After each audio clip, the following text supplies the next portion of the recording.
Good evening and welcome to Poland Daily. I'm Natalia Moczulska and this is the news.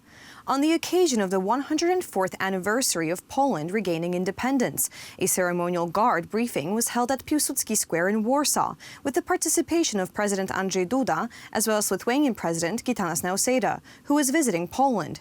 The celebrations were also attended, among others, by marshals of the Sejm and Senate, Prime Minister Mateusz Morawiecki, Deputy Prime Minister and Head of the Ministry of National Defense Mariusz Błaszczak, and Deputy Prime Minister, Minister of Culture and National Heritage Piotr Gliński. Moi drodzy rodacy, szanowni państwo.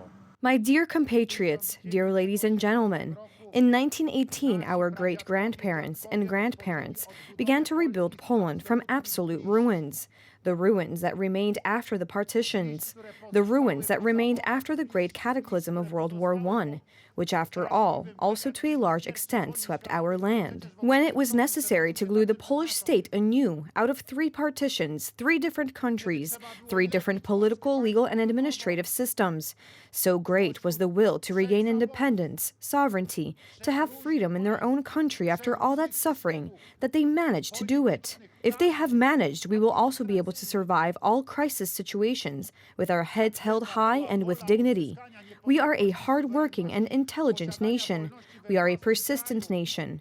It is safe to say, unbelievably resilient, as more than 1,050 years of our history have shown. After all, a difficult one over the past centuries. I believe deeply in an independent, sovereign, free Poland. Together we feel stronger. Together we build political, economic, cultural ties and invest in the security of our region. Today we also support each other in the fight for a better, fairer, and safer life. The Independence March passed through the streets of Warsaw. The participants left the Roman Dmowski roundabout and then walked along Aleje Jerozolimskie and the Poniatowski Bridge to the grounds of the National Stadium. Clubs of Gazeta Polska participated in large numbers in the march. Strong nation, great Poland is the slogan of this year's Independence March. We should care about that, though, about the history of the country and about celebrating that, because after all, it is part of Poland's history.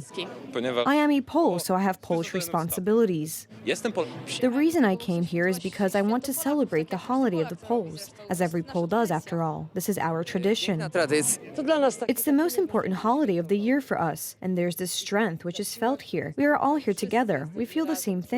This is something you can't feel elsewhere. Will you be singing patriotic songs? Yes. Before the march set off from the Roman Dmowski roundabout in Warsaw, a rosary was recited, led by Father Jarosław Wąsowicz. The Polish anthem and the Rota were then sung.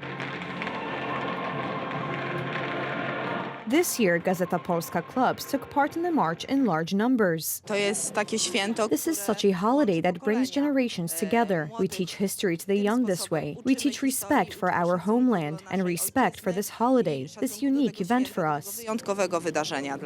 As a result of the Supreme Court's October 20th decision, the march has become a cyclical event. This increases the safety and organizational capacity of the march. We are very happy about it. Today, also through praying for a great Poland, referring to Christianity, the Catholic faith. We want this march to be safe, peaceful.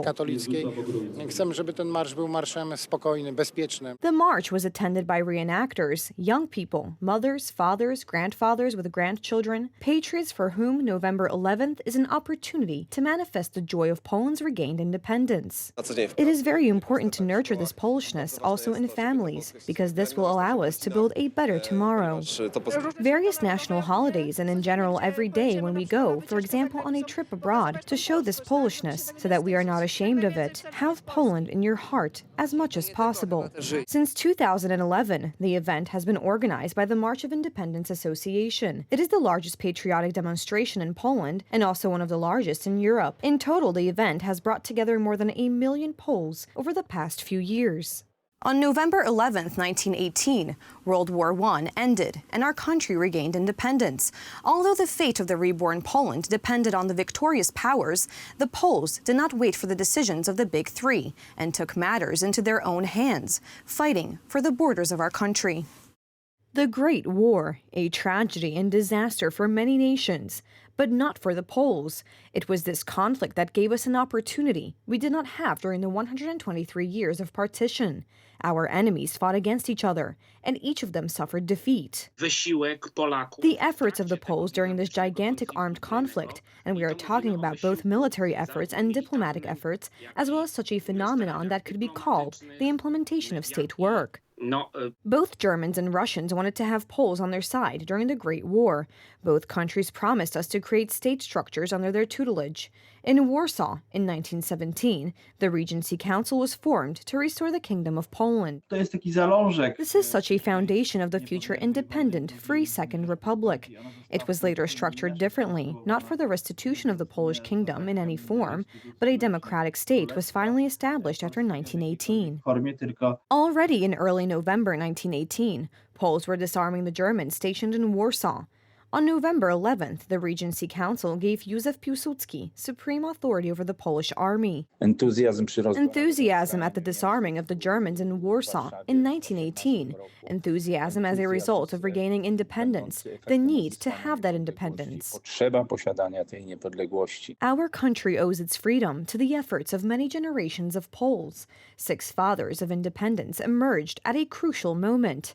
Józef Piłsudski, Roman Dmowski, Ignacy Jan Paderewski, Wincenty Witos, Wojciech Korfanty, and Ignacy Daszyński. They were divided by many things, but were united by the idea of an independent Poland. Political leaders had to overcome this society's fear of going into the unknown. Let us remember that there was not a person in that society who had the memory of the existence of an independent state. The Polish national spirit was formed during the partition period thanks to culture. Regaining independence would have been impossible without the works of Adam Mickiewicz, Juliusz Słowacki, Cyprian Kamil Norwid, Henryk Sienkiewicz, or Bolesław Prus. We appreciate all the facts and all the people we count among those who leaned over the cradle of independent Poland. On November 11, 1918, Germany signed the Act of Surrender at Compiègne, thus ending the First World War.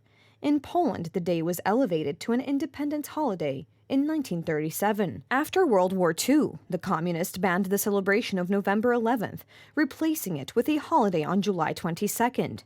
The tradition of celebrating Independence Day was restored after 1989. Day 261 of war in Ukraine. As the Ukrainian military intelligence informed today, Kherson has returned under the control of Ukraine. Units of the Ukrainian armed forces have entered the city. Meanwhile, the United States has announced another military aid package to Ukraine, this time amounting to $400 million. As reported by the spokesman of the Russian army, General Igor Konashenkov, the transfer of units and equipment to the left bank of the Dnieper has ended. The first Ukrainian flags appeared in Kherson, and the city is in the hands of the Ukrainian army. Today we have good news from the south. Already dozens of Ukrainian flags are returning to their rightful place as part of the ongoing defense operation. 41 villages were liberated, thanks to all our heroes who make progress possible.